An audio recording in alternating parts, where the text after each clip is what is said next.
गुप्ता जी लगभग 35 वर्ष के थे तब उनकी पत्नी का स्वर्गवास हो गया था। लोगों ने दूसरी शादी की सलाह दी, परंतु गुप्ता जी ने यह कहकर मना कर दिया कि पुत्र के रूप में पत्नी की दी हुई भेंट मेरे पास है। इसी के साथ पूरी जिंदगी अच्छे से कट जाएगी। पुत्र जब वयस्क हुआ तो गुप्ता जी ने पूरा कारोबार पुत्र के हवाले कर दिया।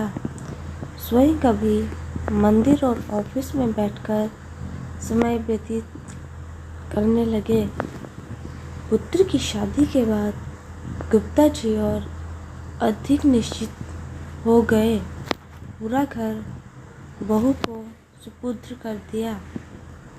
पुत्र की शादी के लगभग 1 वर्ष बाद दोपहरी में गुप्ता जी खाना खा रहे थे। पुत्र भी ऑफिस से आ गया था और हाथ मुंह धोकर खाना खाने की तैयारी कर रहा था। उसने सुना कि पिताजी ने बहू से खाने के साथ दही मांगा और बहू ने जवाब दिया कि आज घर में दही उपलब्ध नहीं है। खाना खाकर पिताजी ऑफिस चले गए। पुत्र अपनी पत्नी के साथ खाना खाने बैठा। खाने में प्याला भरा हुआ दही भी था। पुत्र ने कोई प्रतिक्रिया नहीं दी और खाना खाकर स्वयं भी ऑफिस चला गया। लगभग 10 दिन बाद पुत्र ने गुप्ता जी से कहा, पापा, आज आपको कोर्ट चलना है। आज आपका विवाह होने जा रहा है।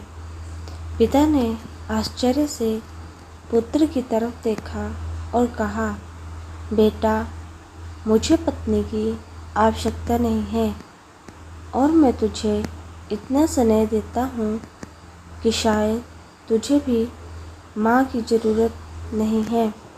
फिर दूसरा विवाह क्यों?